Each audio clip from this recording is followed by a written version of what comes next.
Émilie a très soif. Elle se sert un grand verre d'eau. En ouvrant le robinet, elle se dit « Mais d'où peut bien provenir cette eau ?» Tout à coup, une petite goutte d'eau apparaît. Si tu veux, je peux t'expliquer le long parcours qui m'a permis d'arriver dans ton verre. Émilie est alors toute excitée à l'idée d'éclaircir ce mystère. L'eau recouvre une grande partie de la surface de notre planète, principalement sous forme de mer et d'océan. Grâce à la chaleur, l'eau se transforme en vapeur qui s'élève et se mélange avec l'air.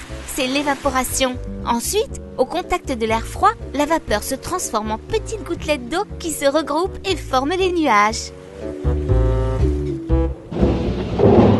Ces nuages se déplacent grâce au vent et apportent la pluie ou la neige. L'eau qui retombe sur la terre peut s'évaporer à nouveau ou ruisseler et faire grossir les rivières et les fleuves. Parfois, l'eau de surface pénètre dans la terre et forme des réserves d'eau souterraines.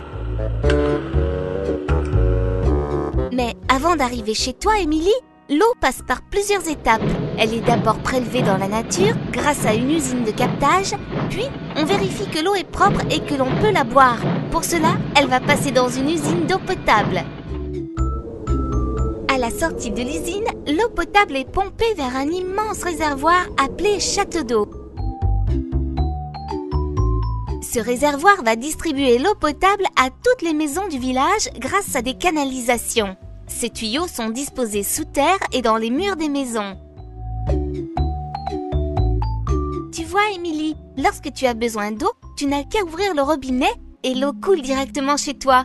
On l'appelle l'eau courante. Je te remercie, petite goutte d'eau. C'était très intéressant.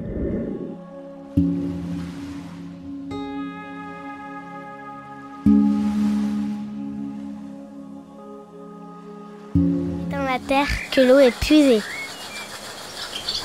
Puis elle est acheminée dans des tuyaux jusqu'à l'usine de potabilisation.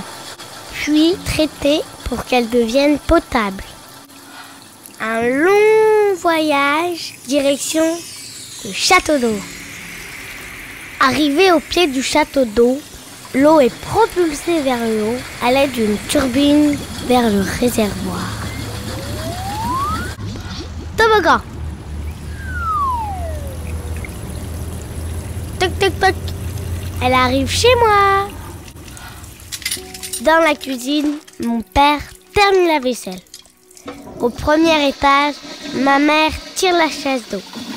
Et moi, je viens de me laver les dents. Elle fait un sacré parcours, cette eau, pour arriver jusqu'ici. C'est pour cela qu'elle est précieuse et qu'il ne faut pas la gâcher. Mais une fois qu'elle est salie, savez-vous où elle va ? Je vous montre. Elle descend par les canalisations des eaux usées. Puis, elle quitte la maison pour être acheminée avec toute la saleté vers la station d'épuration.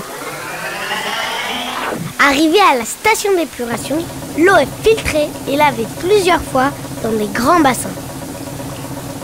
Et une fois complètement nettoyée, elle peut repartir dans la nature et continuer son voyage dans les rivières et les fleuves vers la mer. Les conseils de Tom.